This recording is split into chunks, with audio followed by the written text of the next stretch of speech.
City Union Bank all in one ஆப்ல இருந்து video KYC மூலமா வீட்ல இருந்தே பேங்க் அக்கவுண்ட் ஓபன் பண்ணலாம். வீடியோ கால்லயே வெரிஃபிகேஷன் முடிஞ்சிரும். City Union Bank. அறிவித்ததன்படி சென்னையில் நடந்த 2 நாட்கள் ஆய்வுக்கு பிறகு நேரடியாக ஒவ்வொரு மாவட்டத்திற்கும் சென்று அங்கே இருக்கின்ற நல்ல best performing and lower performing classes இருக்கின்ற தலைமை ஆசிரியர்கள்லாம் சந்தித்து உரையாட வேண்டும். அது சார்ந்து சில ஆய்வுகளை நடத்திட வேண்டும். ஏன் லோவர் பெர்ஃபார்மிங் இருந்துச்சு, அதுக்கு என்னென்னலாம் நீங்கள் வந்து ஆக்ஷன் பிளான் வச்சுட்டு அப்படிங்கிற ஒரு ஆய்வு கூட்டம் இங்கே நம்முடைய மாவட்ட ஆட்சித்தலைவருடைய தலைமையில் எங்களுடைய சிஓருடைய முன்னிலையில் இந்த ஆய்வு கூட்டத்தில் புதுக்கோட்டை மாவட்டத்தில் நாங்கள் நிறைவு செய்திருக்கிறோம். குறிப்பாக ஒவ்வொரு பகுதியாக ஒவ்வொரு மாவட்டமும் பார்த்தீங்கன்னா ஒவ்வொரு விதத்தில் பிஹேவ் பண்ணும். அதே மாதிரி ஒவ்வொரு மாவட்டத்தில் இருக்கக்கூடிய ஒவ்வொரு யூனியனுக்கு ஒவ்வொரு ஸ்கூல் என்று பல்வேறு விதத்தில் வந்து பல்வேறு காரணங்கள் இருக்கலாம். அதில் அந்த காரணம்லாம் எங்களுடைய தலைமை ஆசிரியர்கள் மூலமாக நாங்களும் தெரிந்து வைத்துக்கணும். பல்வேறு திட்டத்தை தமிழ்நாட்டுடைய முதலமைச்சர் டெக்னாலஜி வைஸ் இம்ப்ரூவ் பண்ணுறதும் சரி, அதே போன்று பல்வேறு திட்டங்களை பெண்ணுமெழுத்தும் திட்டம் போன்ற ஆசிரியர்களுக்கான பல்வேறு பயிற்சிகளும் வழங்கி கொண்டிருக்கின்றோம். கண்டிப்பாக இது போன்ற ரிவ்யூ மீட்டிங்கில் கலந்து கொண்டு பேசும்பொழுது அவர்கள் பேசுகின்ற அவர்கள் எங்களுக்கு தருகின்ற அந்த தன்னம்பிக்கையாக இருந்தாலும் அல்லது நாங்கள் அவர்களை ஊக்கப்படுத்துவதாக இருந்தாலும் ஒரு கருத்து பரிமாற்றமாக நடந்திருக்கின்றது. கண்டிப்பாக புதுக்கோட்டை என்பது இன்னும் வருங்காலத்தில் கொஞ்சம் ஓரளவுக்கு அங்கங்கே பெர்ஃபார்ம் பண்ண ஆரம்பிச்சிருக்கிறாங்க. எந்த பிளாக்லாம் நமக்கு வந்து கொஞ்சம் லோயர் பெர்ஃபார்மிங்காக இருக்குதோ அது அடுத்த ஆண்டு கண்டிப்பாக இன்னைக்கு அவர்கள் சொல்லுகின்ற கருத்துக்கள் இந்த அக்செப்டன்ஸ் இருக்கு எங்களோட தலைமை ஆசிரியர்கள். ஆமா சார், இதுல கொஞ்சம் நாங்கள் வீக்காக இருக்கும், இந்த முறை நாங்கள் அதை சரி செய்யணும்னு சொல்ற அக்செப்டன்ஸ் இருந்தாலே போதும் என்று நினைக்கக்கூடியது. அது முழுமையாக அதை ஒட்டுக்கொண்டு அடுத்த ஆண்டு இதே ஸ்லாஷ் ரிப்போர்ட்டுக்கு நான் வரும்போது சொல்லியிருக்கேன். ஒட்டுமொத்தமாக அனைத்து பிளாக்கையும் நான் பாராட்டுகின்ற வண்ணம் அவங்களுடைய பெர்ஃபார்மன்ஸ் இருக்க வேண்டும் என்று சொல்லியிருக்கேன். கண்டிப்பாக செய்வார்கள் என்ற நம்பிக்கையும் எனக்கு இருக்கு.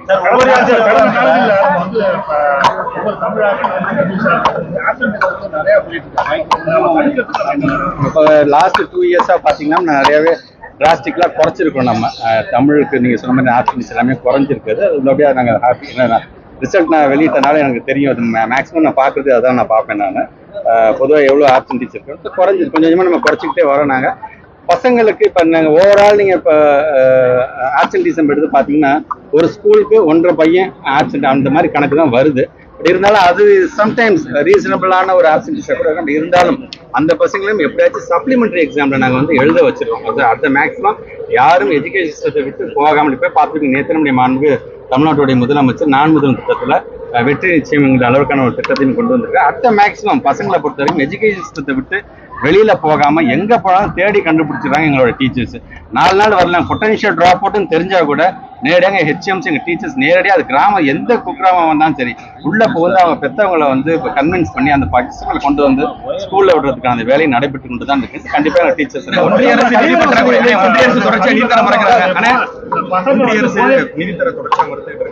ஆமா இந்த ஆண்டும் பாத்தீங்கன்னா 1800 கோடி ரூபாய் நமக்கு வந்து சாங்ஷன் மட்டும் பண்ணிட்டு திருப்பி நீங்க கையெழுத்து போட்டாதான் அந்த பணத்தையும் தருவேன் என்கிற அளவுக்கு தான் இருந்து கொண்டிருக்கிறார்கள்.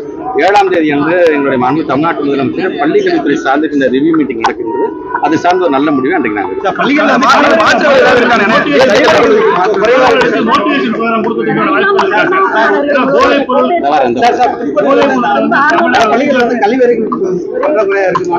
சீவட்டம் எடுக்கிறேன். ஏன்னா மெயினா 800 மாணவர்கள் இருக்காங்க. ஆனா 3 கழிவறைகள் தான் இருக்கு. மாணவர்கள் இல்ல. இப்ப நாங்க இப்ப சென்னையில அந்த மாதிரி திறந்த வழியில